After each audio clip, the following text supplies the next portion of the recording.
Baik teman-teman sekalian, kita juga akan memberikan di pembukaan kita tentang masalah doa dan zikir ini. Sebenarnya teman-teman sekalian, Allah Subhanahu wa taala ya, sudah memberikan kepada kita solusi itu. Sehingga kita punya teman dari manusia itu tidak penting bagi seorang mukmin. Itu hanya pelengkap saja. Karena Allah sebagai wali orang-orang beriman, Dia akan setiap saat mau mendengarkan keluh kesah kita. Tanpa ada perantara, kita langsung bisa berdoa kepadanya. Tinggal memuji Allah, membaca salawat para Nabi SAW, lalu kita kemudian menyampaikan hajat kita. Dan Allah menjanjikan dalam Al-Quran, A'udzu billahi minasyaitonir rajim, wa idza sa'alaka ibadi anni fa inni qarib. Hai Muhammad, kalau ditanyakan kepadamu dari hamba-hambaku tentang aku, katakan aku sangat dekat. Ujibu da'watad da'i idza da'an, dan aku pasti akan menjawab semua permintaan hamba-hambaku yang meminta. Falyastajibuli, oleh karena itu mereka kembali kepadaku, minta kepadaku. Wal yu'minu bi, dan mereka beriman tentang keberadaanku, la'allahum yarshudun, agar mereka mendapatkan petunjuk. Penulis di sini mengangkat di bahasan sebelum membahas sekitar 132 doa tentang keutamaan berzikir dan berdoa. Tentu kalau kita menyebutkan doa, dia masuk dalam zikrullah, karena Anda tidak mungkin berdoa kecuali Anda mengingat Allah Subhanahu wa taala. Dalil pertama diangkat oleh beliau adalah surah Al-Baqarah ayat 152 yang bunyinya a'udzubillahi minasyaitonir rajim, fadhkuruni adzkurkum washkuruli wala takfurun. Maka ingatlah kamu kepadaku, niscaya aku ingat pula kepadamu, kata Allah, dan bersyukurlah kepadaku dan janganlah kamu mengingkari nikmatku. Ya, tentu ulama menggambarkan sini mengingat Allah SWT dengan banyak cara. Baik itu menyebutkan dengan zikir, menyebut-nyebut dan memuji-muji namanya, berdoa kepadanya, membaca kitabnya, ya, menjalankan perintahnya, meninggalkan larangannya. Ini semua masuk dalam umumnya zikrullah. Juga Allah Subhanahu wa taala berfirman menyuruh kita agar memperbanyak mengingatnya, memperbanyak doa, memperbanyak memuji-muji namanya, memperbanyak mengerjakan perintah-perintah yang diperintahkan, gitu ya. Dan sebagian ulama mengatakan di antara ibadah-ibadah yang Allah Subhanahu wa taala perintahkan yang umumnya dihubungkan perintah ibadah itu dengan kata-kata katsira atau banyak, itu adalah zikir. Itu adalah zikir. Kita diperintahkan puasa ya, tapi tidak diikutkan dengan puasalah yang katsir, yang banyak, atau sholatlah yang banyak misalnya. Tapi zikir selalu diikutkan dengan bahasa atau kalimat atau kata-kata katsir. Iman tadi surah Al-Ahzab 41, hai orang beriman berzikirlah kepada Allah zikran katsira, zikir yang banyak. Coba dibuka surah Al-Ahzab surah nomor 33 dalam Al-Quran. Di situ Anda lihat ya, perhatikan baik-baik bagaimana Allah Subhanahu wa taala menyebutkan ciri orang-orang yang beriman kepadanya. Allah bilang dari Al-Ahzab surah nomor 33 ayat 35. A'udzu billahi minasyaitonir rajim. Innal muslimina wal muslimat. Sesungguhnya laki-laki muslim dan perempuan muslimah yang menyerahkan diri kepada Allah. Wal mu'minina wal mu'minat, dan laki-laki yang beriman juga perempuan yang beriman.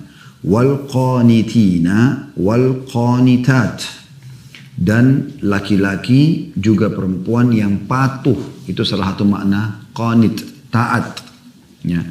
Was-sadiqina was-sadiqat, dan laki-laki yang jujur juga perempuan yang jujur ya.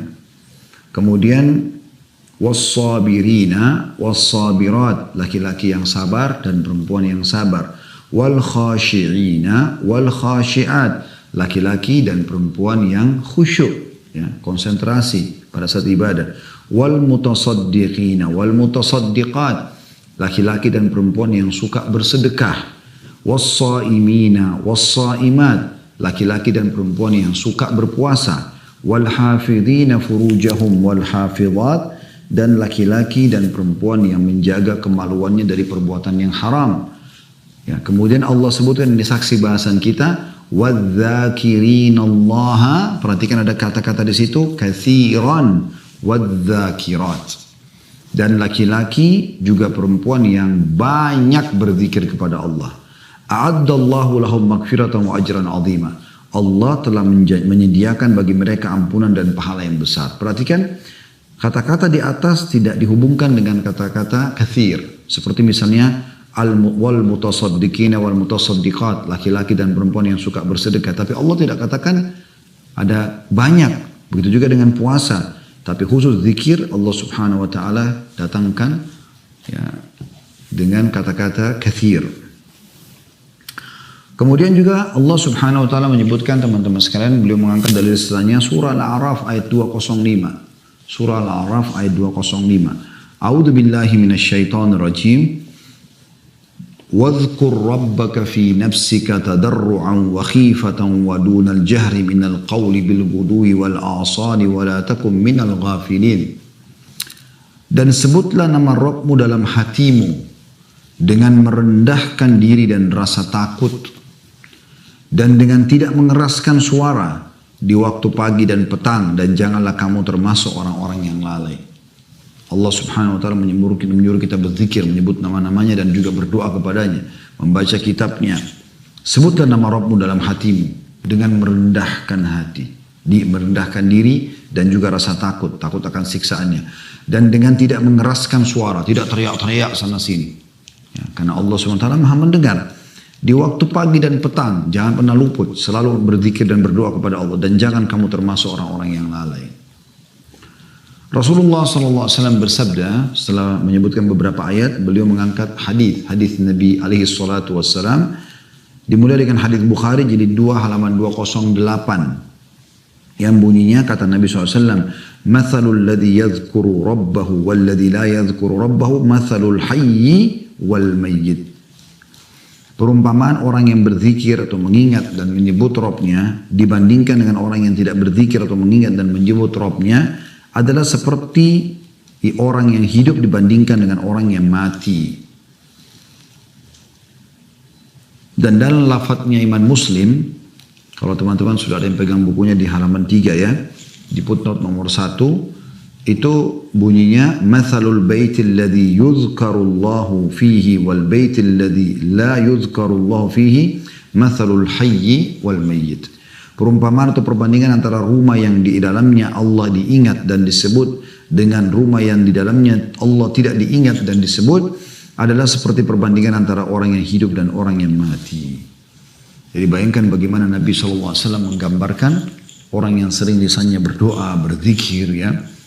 Nah, ini menyebut-nyebut Allah subhanahu wa ta'ala, berkeluh kesah dengan dia. Maka itu digambarkan dengan orang yang hidup. Sementara orang yang sama sekali tidak pernah mengingat Tuhannya, baik dalam keadaan dia lapang, dia susah, maka ini seperti orang yang mati. Artinya tidak berfungsi lagi. Allah subhanahu wa ta'ala, saudaraku seiman, kalau anda tidak berzikir, tidak berdoa,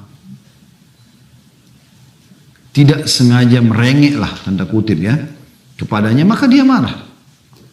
Dalam sebuah hadis dengan sanad hasan, seingat saya, riwayatkan Tirmidzi, kata Nabi SAW, man lam yad'u Allah yaghdab alaih. Siapa yang tidak minta justru kepada Allah, Allah marah. Bayangkan teman-teman. Kalau manusia beda sekali. Kalau kita minta terus malah dia akan marah. Tapi kalau Allah SWT justru kalau kita tidak minta, maka dia akan marah. Dan Allah subhanahu wa ta'ala, teman-teman sekalian, akan memenuhi hajat anda walaupun itu mustahil di mata anda. Allah subhanahu wa ta'ala bisa menggerakkan orang ya, untuk datang memenuhi hajat kita. Mohon kepada Allah subhanahu wa ta'ala. Tentu ada cara-cara diterima doa, diantaranya harus dengan penuh keyakinan. Karena kata Nabi SAW, Udu'u rabbakum muqinuna bil ijabah. Berdoalah kalian dalam kondisi kalian yakin Allah akan menerima doa kalian. Karena sesungguhnya Allah tidak menerima doa dari hati yang lalai. Ya, sebagaimana lanjutan hadis. Kemudian hadis selanjutnya yang diangkat oleh beliau adalah hadis yang mulia juga. Hadis ini kata Nabi SAW, ala unabbi'ukum bi khairi amalikum wa azkaha 'inda malikikum wa arfa'iha fi darajatikum wa khairi lakum min infaqidh dhahabi wal warik wa khairin lakum min an talqaw aduwakum fatadribu anaqahum wa yadribu anaqakum. Qalu bala, qala dzikrullahi ta'ala. Maukah, kata Nabi SAW, aku beritakan kepada kalian perbuatan kalian yang paling baik. Maksudnya besar sekali pahalanya. Paling suci di sisi raja kalian. Maksudnya Allah subhanahu wa ta'ala. Nggak ada nodanya, bersih. Allah terima semua. Paling tinggi dalam derajat kalian. cepat mengangkat derajat di surga. Lebih baik bahkan bagi kalian daripada menginfakkan emas dan perak. Bersedekah dengan emas perak pun dikalahkan dengan amal ini. Dan lebih baik bagi kalian daripada bertemu dengan musuh kalian lantas kalian memenggal leher mereka. Membunuh orang kafir di medan perang pahalanya besar. Dan mereka memenggal leher kalian atau kalian pun terbunuh mati syahid. Bayangkan keutamaan yang luar biasa. Apa jawaban sahabat setelah dengar semua itu? Tentu wahai Rasulullah. Tentu wahai Rasulullah. Bayangkan ya, kita coba hitung keutamaannya. Kata Nabi SAW, maukah aku beritahukan kepada kalian perbuatan yang paling baik? Paling besar pahalanya. Satu. Yang kedua, paling suci di sisi raja kalian. Bersih. Semua diterima. Yang ketiga, paling tinggi dalam derajat kalian. Ya. Yang keempat, lebih baik daripada kalian menginfakkan emas dan perak. Yang kelima, lebih baik bagi kalian daripada kalian bertemu dengan musuh kalian lantas kalian memenggal leher mereka atau mereka memenggal leher kalian. 5 keutamaan sekaligus. Jihad, infak, semuanya dikalahkan dengan ini. Maka kata para sahabat, tentu ya Rasulullah. Kita pun kalau hidup bersama itu pasti kita mengatakan, tentu ya Rasulullah, amal apa nih? Lalu kata Nabi SAW sebuah kalimat sederhana. Berzikir atau mengingat dan menyebut Allah Ta'ala. Hadis riwayat Tirmidzi jilid 5 halaman 459 dan Ibnu Majah jilid 2 halaman 1245. Nah, ini luar biasa. Ya. Bagaimana seseorang mendapatkan keutamaan berzikir kepada Allah SWT, berdoa kepada Allah SWT. Itu kalau kita bisa sudah bilang tadi, kalau kita menyebutkan zikir, doa masuk di dalamnya. Ya. Juga Nabi SAW memastikan kalau ada orang yang duduk tidak berzikir, tidak berdoa, tidak mengingat Allah sama sekali, semua kelalaian isinya, maka ini bisa diancam dengan kenanya hukuman dari Allah Subhanahu Wa Taala. Oleh itu teman-teman, mukmin banyak sekali ya. Nabi SAW tidak lewat padanya kesempatan melihat kebaikan atau mendengar kebaikan kecuali beliau memohon agar diberikan kebaikan tersebut. Dan kalau seandainya ada keburukan maka beliau memohon agar diselamatkan dari keburukan itu. Ya. Anda misalnya lewat di jalan lihat orang tabrakan, ada orang miskin, ada orang kelaparan, ada orang terkena cobaan-cobaan penyakit segala macam yang tidak ada pada Anda, justru Anda bisa menggunakan itu momen untuk berzikir dan berdoa kepada Allah Subhanahu Wa Taala.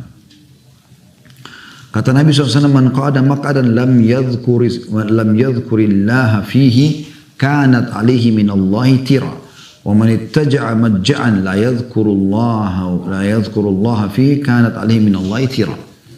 Barang siapa yang duduk di suatu tempat dan tidak berzikir atau mengingat dan menyebut Allah di dalamnya, maka itu akan menjadi kekurangan dan penyesalan atasnya dari Allah. Dan barang siapa yang berbaring di suatu tempat lalu tidak berzikir atau mengingat dan menyebut Allah, maka itu akan menjadi kekurangan atau dalam kurung penyesalan atasnya dari Allah. Hadis riwayat Abu Daud nomor jilid 4 halaman 264. Di dalam hadis lain disebutkan makna tirah itu, ya, atau kecelakaan itu ataupun penyesalan tadi. Yaitu sabda Nabi SAW menjelas, ma jalasa qaumun majlisan lam yadhkurullaha fihi wa lam yusallu ala nabiyihim illa kana alaihim tira fa in syaa adzabahum wa in syaa ghafaralah. Tidaklah suatu kaum duduk di suatu majlis di mana mereka tidak berzikir atau mengingat dan menyebut Allah di dalamnya dan tidak membaca salawat pada nabinya Muhammad SAW kecuali akan menjadi kekurangan atau penyesalan atas mereka. Jika Allah menghendaki maka dia menyiksa mereka dan jika dia kehendaki maka dia mengampuni mereka. Hadis riwayat Tirmidzi jilid 3 140. Jadi kita bisa lihat teman-teman sekalian bagaimana ya penekanan tentang harusnya seseorang itu berzikir mengingat Allah Subhanahu wa taala, di antaranya doa itu adalah hal yang sangat ditekankan. Justru kalau orang jauh daripada itu semua, merasa tidak butuh dengan Allah Subhanahu wa taala, dia diancam dengan tirah atau penyesalan. Bisa bermakna tadi di hadis yang kedua tadi adalah Allah kalau ingin Allah hukum, kalau Allah ingin maafkan maka Allah maafkan. Dan yang terakhir yang kata beliau adalah hadis Nabi SAW, ma min qaumin yaqumuna min majlisin la yadhkuruna Allah fi illa qamu an mithli jifati himar wa kana lahum hasrah. Tidaklah satu kaum berdiri atau bubar dari satu majlis, kumpul-kumpul, nongkrong sama teman-teman atau keluarga, ngobrol-ngobrol. Tidaklah satu kaum berdiri bubar dari satu majelis di mana mereka tidak berzikir atau mengingat dan menyebut Allah di dalamnya, kecuali mereka berdiri laksana berdiri dari bangkai seekor keledai, dan hal itu menjadi penyesalan bagi mereka pada hari kiamat. Hadis riwayat Abu Daud di tempat halaman 264. Nah, jadi kita bisa lihat teman-teman di awal buku ini, beliau sebelum membahas zikir dan doa, beliau menekankan sekali tentang masalah pentingnya atau keutamaan untuk berzikir dan berdoa itu sendiri. Namun saya ingin titik beratkan dulu tentang masalah adab-adab berdoa, agar doa-doa Anda itu bisa dikabulkan oleh Allah Subhanahu wa taala. Mirip dengan kalau Anda ingin mengajukan sesuatu pada atasan Anda di perusahaan, tentu Anda ada protokolnya lah ya, supaya sesuai dengan protokol dan akhirnya diterima permintaan kita. Beliau menyebutkan itu, saya langsung masuk di akhir buku ya, karena di awal buku beliau sebutkan keutamaan zikir dan doa, di akhir buku beliau sebutkan ada pada berdoa. Di antaranya beliau menyebutkan 132 doa yang insya Allah mungkin kita akan bahas satu persatu bila Allah mudahkan masih berlanjut ke depannya ta'lim kita insya Allah. Yang pertama ada berdoa adalah mengawali doa dengan pujian kepada Allah dan bersalawat kepada Nabi SAW, kemudian menutup doa dengannya juga. Ya, ini banyak sekali penjelasan yang dipaparkan oleh para ulama berhubungan dengan masalah ini ya. Di antaranya diambil daripada hadis Nabi SAW yang sahih, kullu amrin la yubda bismillah fahuwa aqta.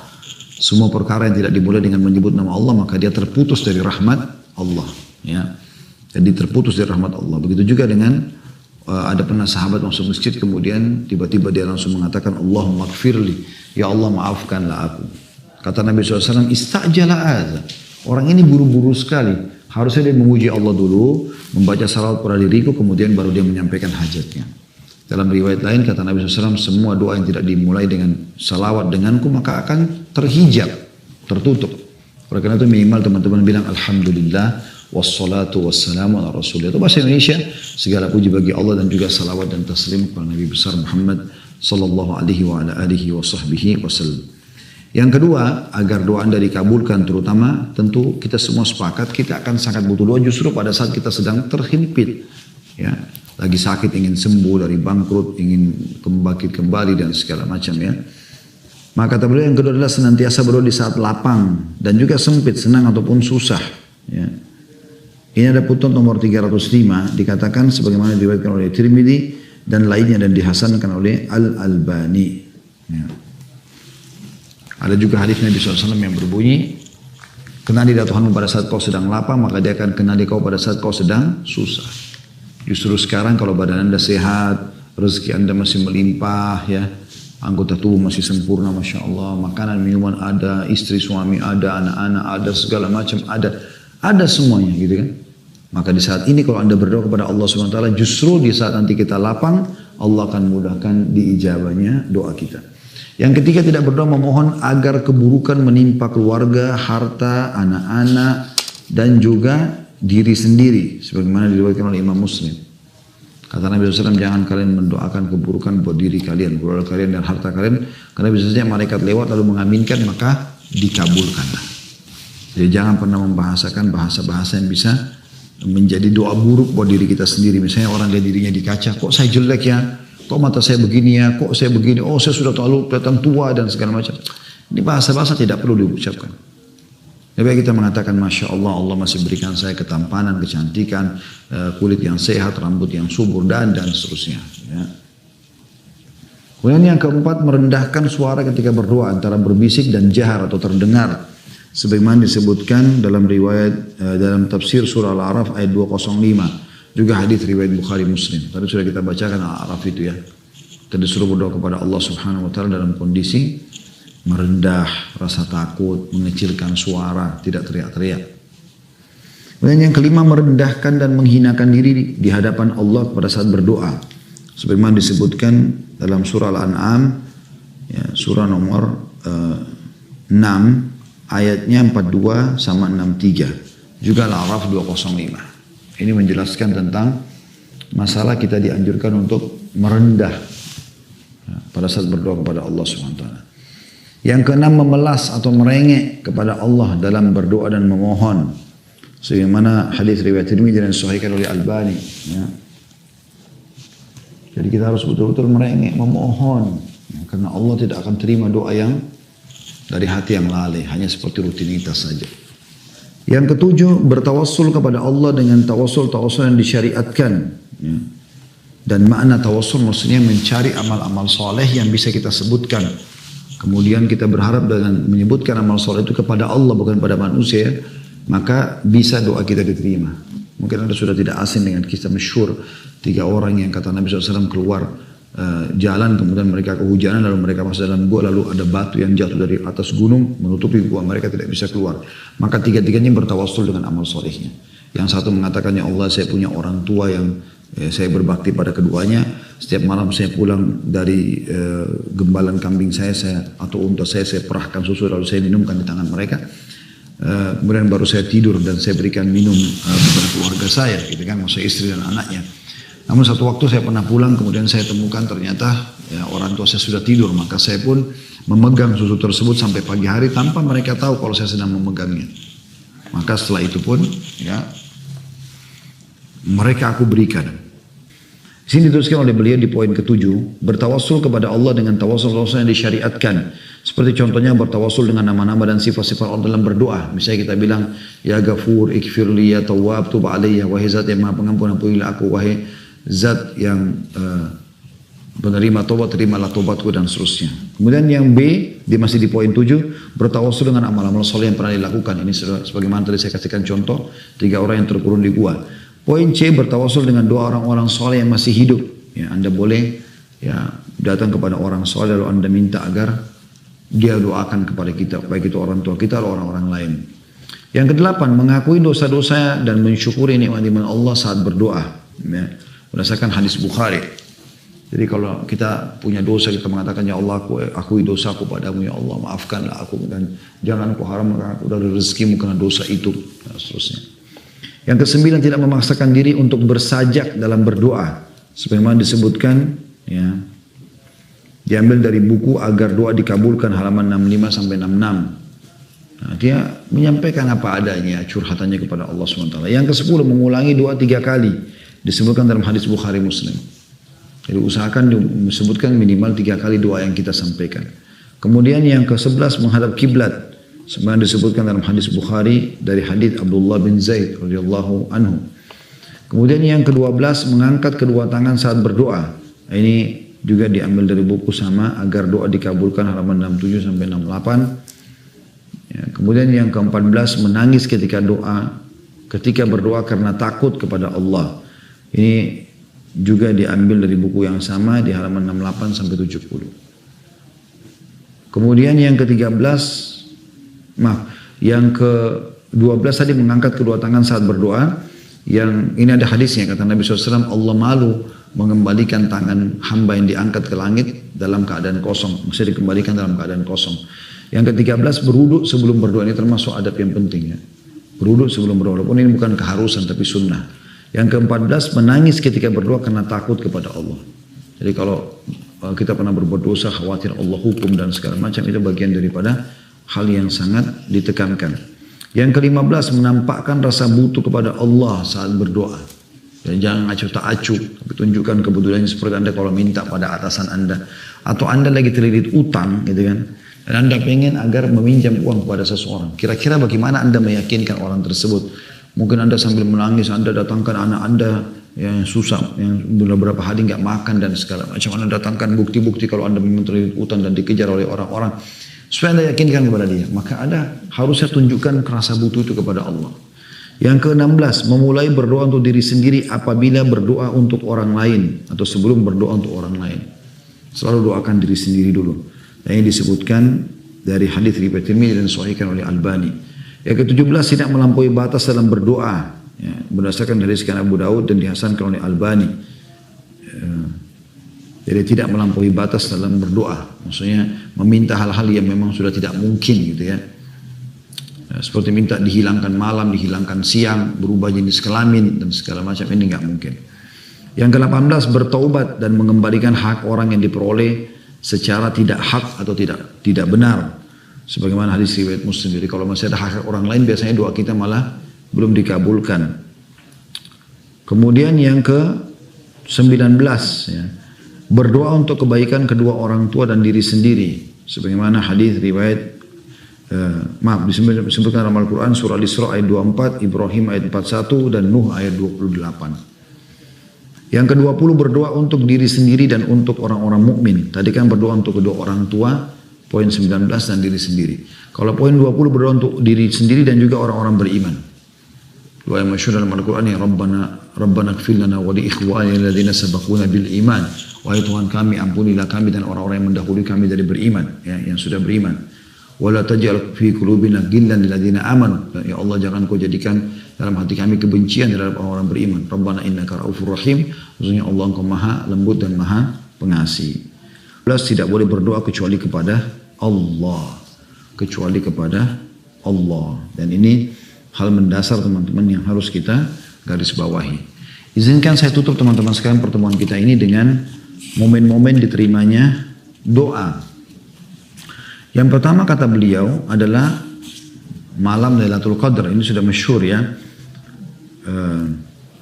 Kemudian yang kedua antara azan dan iqamah.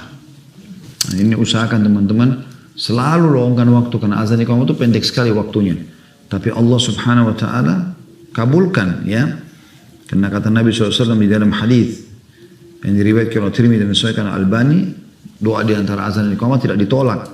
Kemudian di penghujung malam, ya, menjelang subuh itu sepertiga malam, itu jelas hadisnya di mana Nabi SAW bersabda, kalau tertinggal sepertiga malam maka Allah akan turun ke langit bumi lalu bertanya kepada para malaikat, adakah yang memohon saya berikan, adakah yang minta tolong saya tolong, adakah yang punya hajat saya penuhi. Kemudian juga saat mendengarkan ya, panggilan azan menuju sholat fardu, sebagaimana disebutkan dalam hadis Abu Daud dan disahihkan oleh Albani. Ya.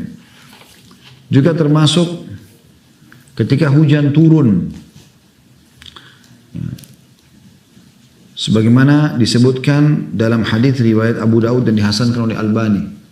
Ini sekarang lagi mau masuk musim hujan ya.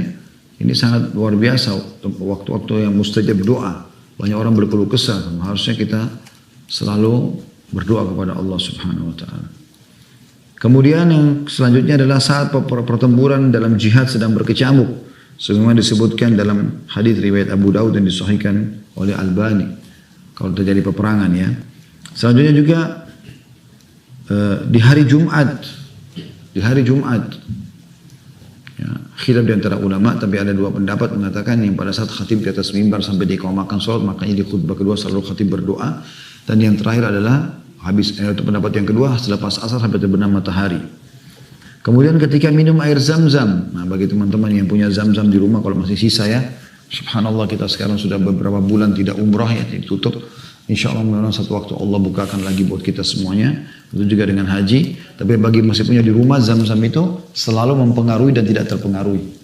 Ya, saya beberapa kali dicuplikan, beberapa kali diangkat dan diadakan penelitian, ternyata zam-zam itu kalau satu tetesnya dicampur dengan 1000 tetes yang lain pun maka akan berubah menjadi zam-zam juga. Jadi Anda sebenarnya tidak perlu kehabisan zam-zam gitu. Zam-zam yang ada di galon diisi lagi dengan air biasa kalau sudah berkurang gitu. Kemudian selanjutnya pada saat sedang sujud ya.